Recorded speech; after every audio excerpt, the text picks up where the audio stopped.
At Lowe's, every pro is an MVP to us. It doesn't matter how big or small your business is. If you're a plumber, roofer, electrician, or remodeler, your business earns back when you spend, gets exclusive offers, and paint rewards. It all adds up to help drive your business. Join Lowe's MVP's Pro Rewards and Partnership Program today. Minimum purchase required. Earnings and paint rewards awarded as Lowe's e-gift cards. Exclusions, restrictions, and more terms apply. Valid through 12/31/22. See Lowes.com/L/Pro Loyalty terms. Subject to change. U.S. only.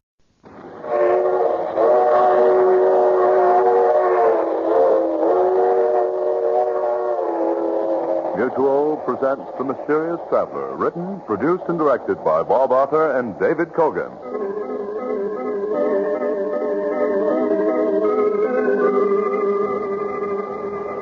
This is The Mysterious Traveler, inviting you to join me on another journey into the realm of the strange and the terrifying. I hope you will enjoy the trip, that it will thrill you a little and chill you a little. So settle back, get a good grip on your nerves, and be comfortable, if you can.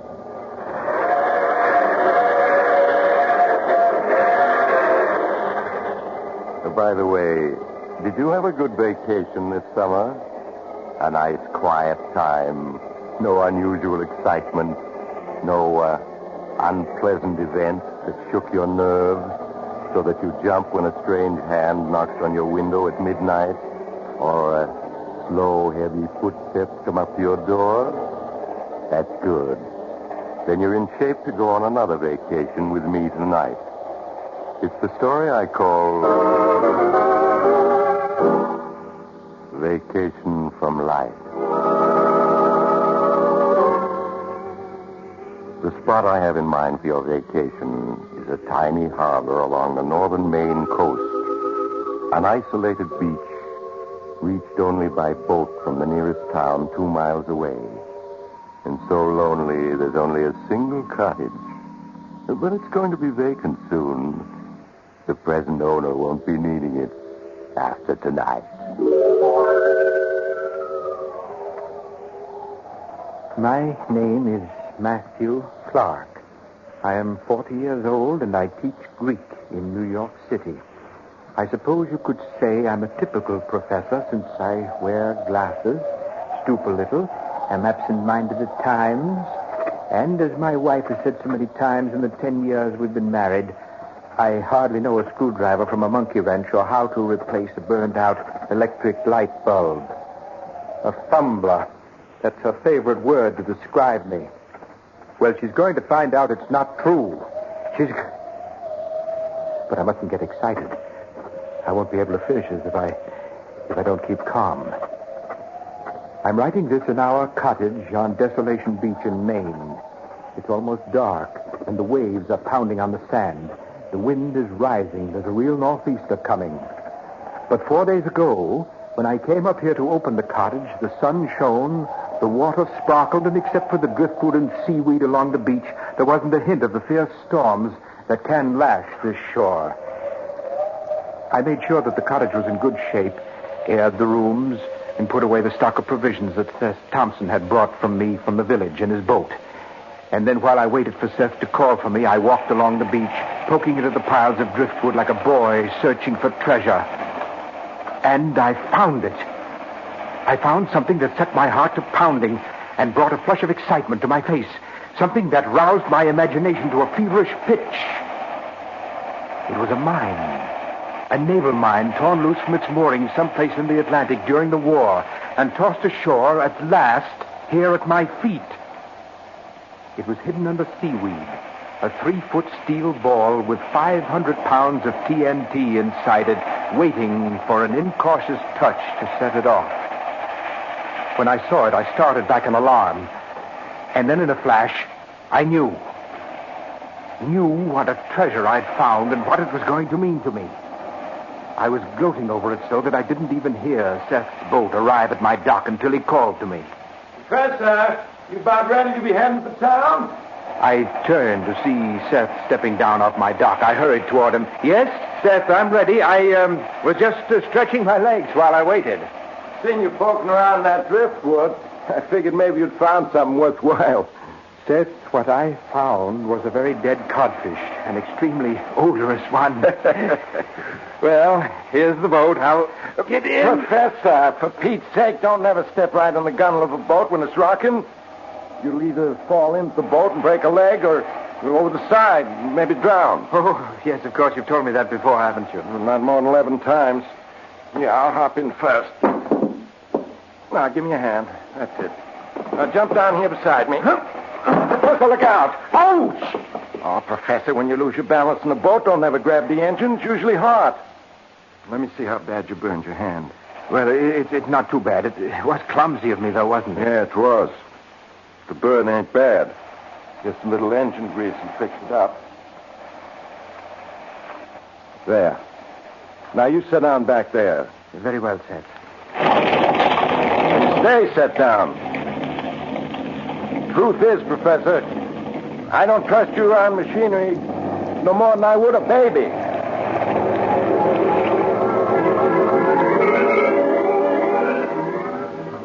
My hand burned painfully, but I was too elated to notice. All the way back to the village, and then by train to New York, thoughts and plans raced through my mind.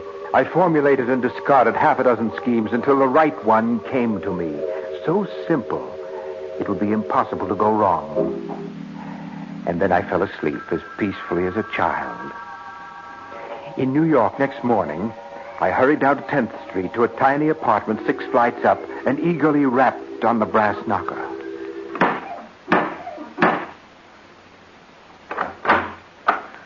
Why, Matthew. Matthew, it's you. Yes, Ruth, I know you didn't expect me so early, but here I am. Oh, I didn't expect you so early, but I am glad to see you. Won't you come in? Thank you. I'll make you some coffee. Sit down and be comfortable. I'll only be a moment.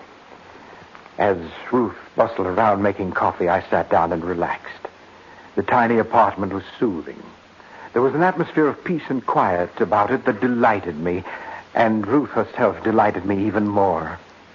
She was small, charmingly feminine. She was a teacher, too, of ancient history. We'd met during one of my summer lectures at the university and quickly found much in common. One of our favorite pastimes was to discuss the life of the ancient world. Perhaps the Punic War or the history of Greece. She from the standpoint of the historian, I from that of a student of the language and literature. Here, Matthew. Drink this. It's hot and strong the way you like it. Thank you. Oh, look out. You almost dropped it. Why, Matthew, you've hurt your hand. What have you done to it? It's just a little burn, nothing to worry about. Matthew, you must take care of yourself. I'm going to fix that burn. Have some lotion right here and bandages. You just sit and drink your coffee while I take care of it. And tell me all about the cottage and the trip and everything. The touch of her fingers was amazingly soothing, and as she bandaged my hand, I told her of my trip, though I said nothing of the mine that I'd found on the beach. She listened to me as a woman should, with interest and appreciation. She made me forget my clumsiness, my awkwardness at conversation, I cannot deny it, my insignificance in the world. No wonder I loved her with a devotion that my friends would have thought impossible in poor, dull, dry Matthew Clark, professor of Greek. It was with reluctance that I said goodbye when I'd finished my coffee. I know you have to go, Matthew, but sweet of you to drop in. You know that I'd come oftener if I could, Ruth. Of course, Matthew. I understand. Will I see you again before you take your vacation? Of course, my dear. I'll stop in day after tomorrow. And, Ruth... Yes, Matthew? I hope to have some news for you then. Some good news. Oh, Matthew, you mean... Yes, my dear, I hope so. But for now, au revoir. How different it was when I reached my own apartment in Washington Square. Louise, my wife, greeted me with a brisk contempt, which has been her attitude toward me almost from the first week that we were married. Is that you, Matthew? Yes? Oh, so you're home. Yes, I'm home. Safe and sound, my dear. Safe, but not completely sound, I see. That bandage on your hand, what did you do to yourself this time? Oh, I burned myself slightly on the engine of Seth Thompson's boat. Well, you wouldn't be you if you didn't hurt yourself somehow. Who put the bandage on? I see it's fresh. A very nice young lady in the drugstore at the station fixed it. You see, I stopped by to buy some ointment. Never mind the details. Now, I suppose you want me to drop everything and fix some breakfast for you. Oh, no, my dear, no. I had a cup of coffee at the drugstore. Well, thank goodness for that. Well, how's the cottage? I suppose it had been broken into and half our things stolen. Oh, no, it was in fine shape. One of the shutters was blown off, that was all. What about the electricity? I suppose you forgot to have it turned on. No, my dear, I attended to that first thing. The place is ready and waiting for us. Well, I can hardly believe you haven't forgotten something. But I can't stand here talking. I have things to do. I suppose you'll want to rest. Yes, I would rather like a nap. I didn't sleep so very well on the train. Very well. I'll see you at dinner. There's something else I want to talk to you about. But it can wait. Something else she wanted to talk about. Well, there was something else that I wanted to talk about, too. I was sure it would do no good, but I had to mention it.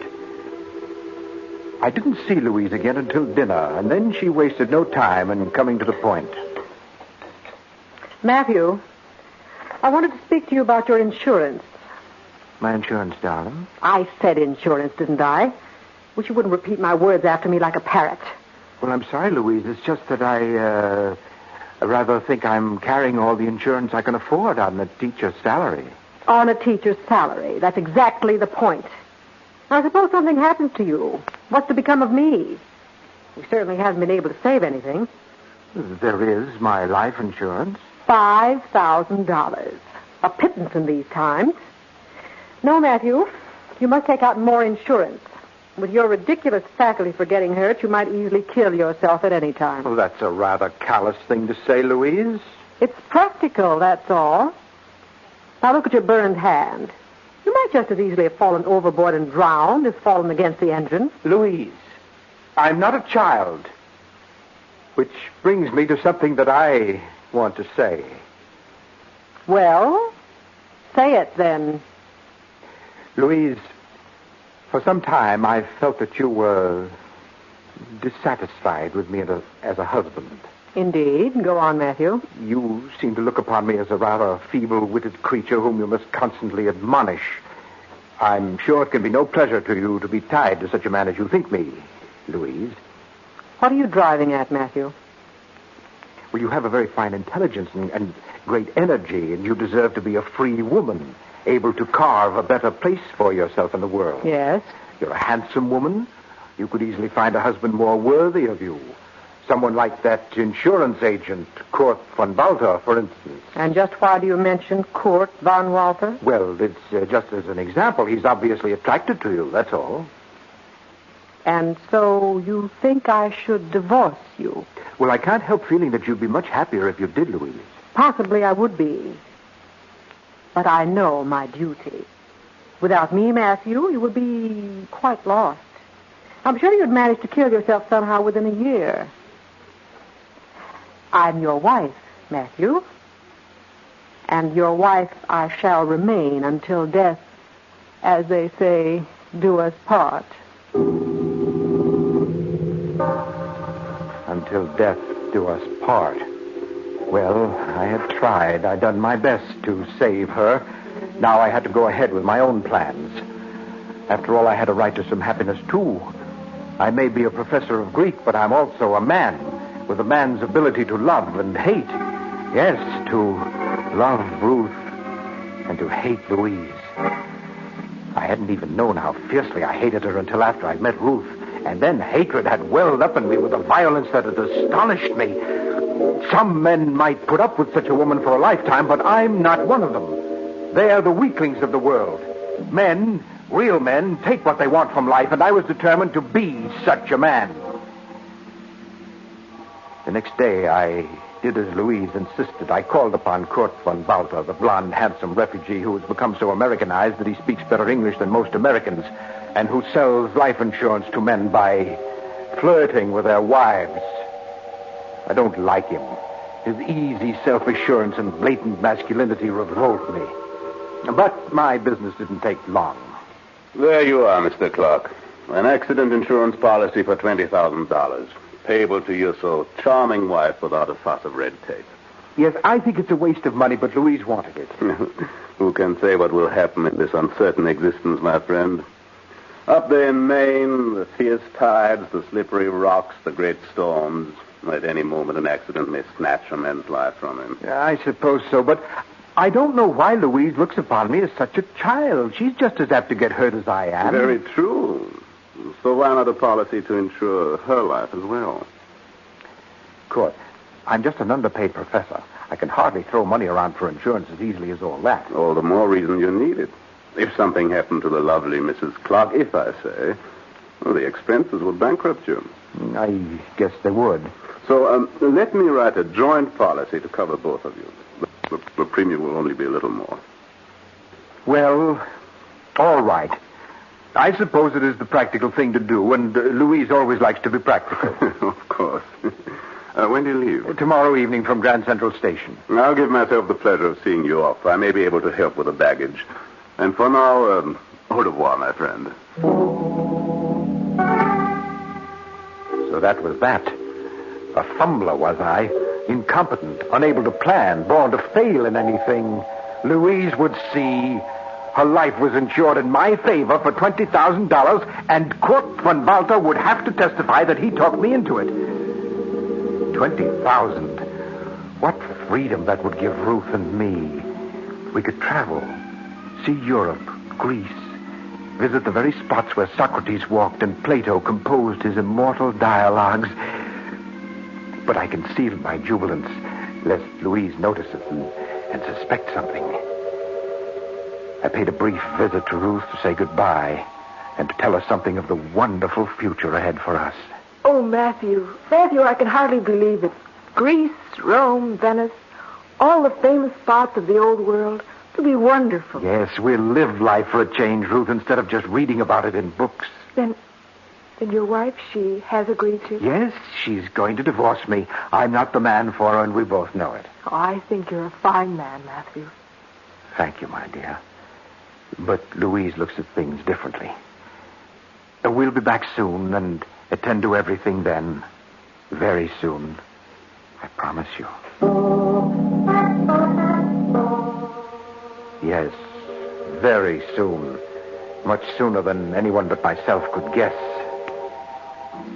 That night, Louise and I left on the main express.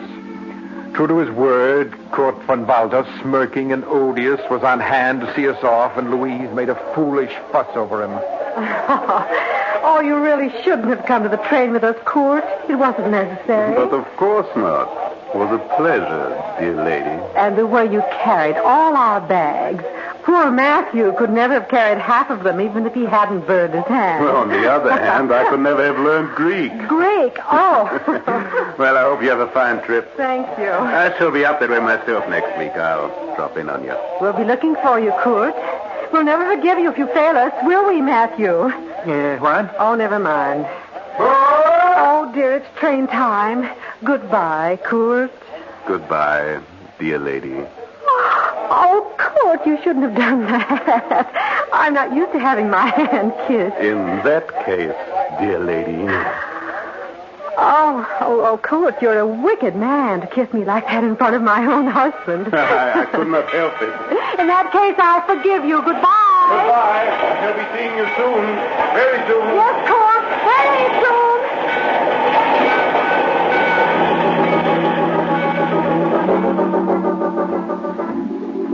I pretended not to notice Louise's ridiculous flirting with Kurt von Walter, and we went to our drawing room. The trip passed quickly, and exactly on schedule, late in the afternoon of the next day, we were in Seth Thompson's boat, approaching our cottage on Desolation Bay. There she be, Miss Clark. Cottage come through the winter right well. Yes, better than I expected, considering that Matthew closed it up last fall. Oh, the beach is filthy, though. Well, storms last winter piled up plenty of weeds and stuff. Oh, really? I expect you can burn it, though. Oh, speaking of burning, how's your hand, Professor? It's getting well, Seth. I'm still clumsy with it, but it's healing. Yeah, them burns can be bad business. I knowed a fella 3 years ago burned his hand, died of it. Yes, sir. Lockjaw. Well, here we are. At last. I'll tie her up and help you unload. Then you folks are all set for your vacation. Only you're going to have kind of nasty weather the next 3 days. Why, is a storm coming up? Oh, goodness, the sky has gotten gray since we left the village. And the wind's kicking up. Look at them whitecaps out there. Yeah, we're in for a real nor'easter. I hope you folks ain't forgot nothing, because I won't be able to make it here till the storm goes down. A nor'easter? Well, that's most provoking. I'll be sure and lay in plenty of firewood. Yes. She'll be cold and damp till it's over. Well, I better be getting this stuff ashore. That there storm's blowing up faster than I figured.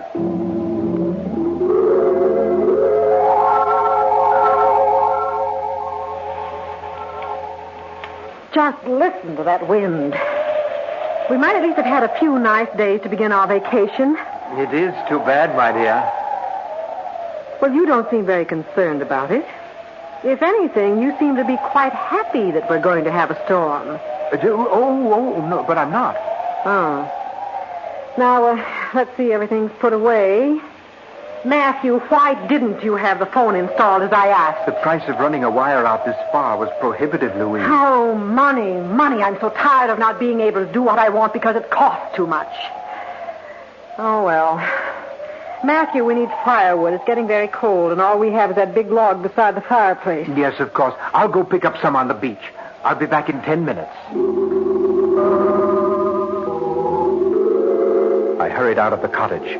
The wind howled and the waves were pounding on the beach, sending white foam flying. I strode along the hard, packed sand, exultant. Everything was working to help me. The storm, my burned hand, everything was combining to aid me, as if I'd planned it so. 100 feet from the house, I found the mine, just as I'd left it, hidden beneath the seaweed. A 3-foot globe of concentrated death, nestling among the driftwood of seaweed and dead fish, covered with barnacles. So innocent looking, so deadly.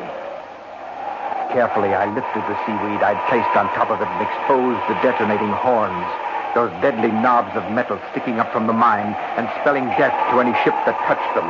Next, I found several pieces of wood nearby, just the right size for our fireplace, and pulled from the sand a length of rope, which once had anchored a fisherman's lobster pot. And now came the dangerous part. I had to fasten several pieces of the firewood to the detonating horns of the mine, using the rope to tie them fast. With the wind blowing steadily stronger and the storm coming closer, I worked as delicately as a surgeon. A fumbler was I. Not now. In 5 minutes, the job was done. The driftwood tied securely to the detonating horns. A super booby trap for anyone seeking firewood on that beach. A strong pull on one of the pieces tied to the mine. And afterwards, what evidence would there be? It would be tragic, of course. But really no one's fault if Louise stumbled into a mine while walking on the beach. I'd mourn for a while, and then married dear, sweet, adoring Ruth. I was finished. I put seaweed back to cover the mine, leaving the driftwood on top, where it'd be easy to see and pick up. And then I hurried back to the cottage, and my heart was pounding in my chest with a noise like the thunder of the waves as I flung the door open and entered. Well, Matthew, where's the firewood? I'm sorry, Louise. It hurt my burned hand. I couldn't carry anything back. I might have known it. You can't even bring in firewood, you fumbler. Well, I did gather some. I left it on top of a pile of seaweed down the beach, but I couldn't bring it any further. Now I suppose I have to go get it. Well, I'll help you, but I can't pick the sticks up alone. Oh, no, Matthew. You stay here and get the fire started. Maybe you can chop some splinters off that log, even if you can use only one hand. Of course. I'll have a fine fire going when you get back. I can handle the axe with one hand. You see? Matthew. Huh? You're acting rather oddly. Your face is flushed. I wonder if you could be getting a fever. I don't think so. Well, then on top of everything else, I'd have to nurse you. I'm perfectly all right, Louise. And I'll have this log chopped by the time you get back. What have you done? The axe slipped. I cut my leg. Help me to the chair. Take my arm. Here. Now sit down. There. Now let's see. Oh, my Louise. Look at all the blood. It's a deep cut, I can tell you. Oh, sit still, Matthew. I can't tell a thing with you squirming so. Oh, it's... Now let me... It's bleeding so. Look, it's coming out in little spurts. Louise, do something. I'm very much afraid, Matthew, that you've cut an artery. Huh? An artery? Oh, no. I always knew something like this would happen someday. Louise, don't just stand there. Do something. Put a tourniquet on my leg. No, Matthew. No? What do you mean? I mean that fate has obviously intended you to die, and I don't propose to interfere. Louise, I don't understand you. What are you saying? Matthew, listen to me. When you said the other day that I should be married to someone like Kurt von Walther, you were perfectly right. I love Kurt, and he loves me. He said so. Louise, you're joking.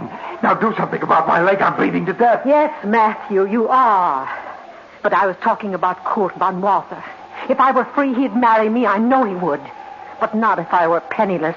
He's European, and they're practical about such For things. the love of heaven, Louise, put a tourniquet on my leg. I know it's hard for you to grasp, Matthew, but I'm not going to lift a hand to help you. But you've got to. You're my wife. I won't be for long. Soon I'll be your widow, and I'll have a dowry of $25,000 to bring to court. You're mad. He's not really interested in you. You don't know what you're doing. I do. I'm being completely practical. When I urged you to take out that insurance, Matthew, I think I was hoping something like this would happen. Maybe I was even planning to make it happen. I'm not sure. But now it has happened with no help from me. I have a right to love and happiness with a real man, and I'm taking it. Louise, please help me. Matthew, I'm going outside now. I'm going to watch the storm come up. I'll be gone at least half an hour. Then I'll bring back some firewood. If when I come back I find you beyond help, I'll be terribly shocked and distressed. But there won't be a thing I can do about it. Oh, no, Louise, wait. I have something to tell you. I'm not interested in anything you have to say but now. It's important. You mustn't go out. You mustn't pick up any firewood. Goodbye, Matthew. Louise, come back. Come back.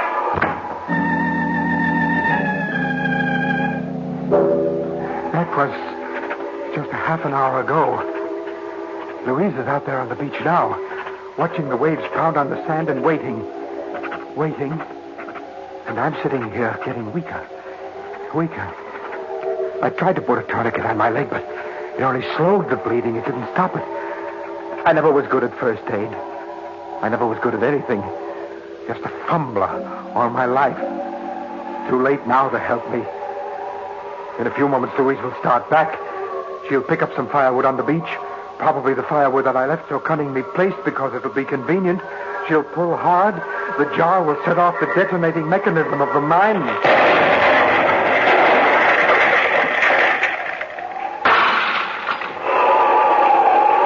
There. That is the explosion that broke the window of the cottage. My scheme worked. It worked. So I'm not such a complete fumbler after all. But I'm getting weaker. I can't write anymore. I just want to say that this is my last will and testament. The $25,000 from my insurance policies I leave to the Handicraft Foundation for Boys, to be used in teaching boys how to do things with their hands. I especially direct that it be used in teaching first aid and the use of tools, especially axes.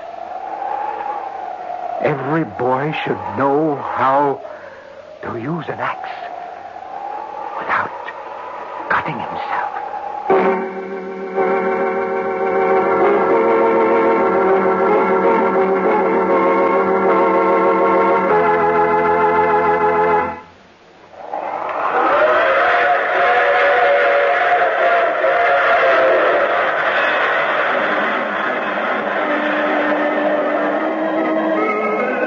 This is the mysterious traveler again.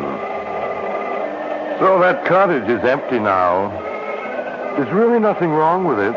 Just a broken window and a few shingles torn loose by the explosion of that drifting mine that washed ashore down the beach. You could fix it easily. If you'd like to know where it is, I could... Oh, you have to get off here. I'm sorry. But I'm sure we'll meet again.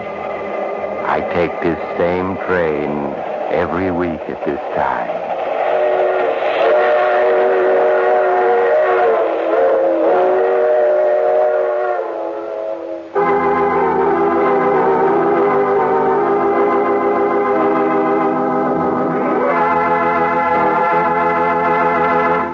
You have just heard The Mysterious Traveler, a series of dramas of the strange and terrifying.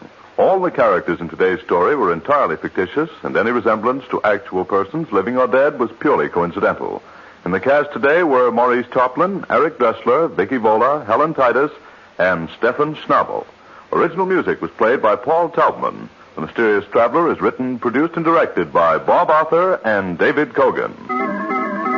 Listen next week to a tale titled The Big Payoff, another strange and shivery tale of the Mysterious Traveler. The Mysterious Traveler has come to you from our New York studios. This is Carl Caruso speaking.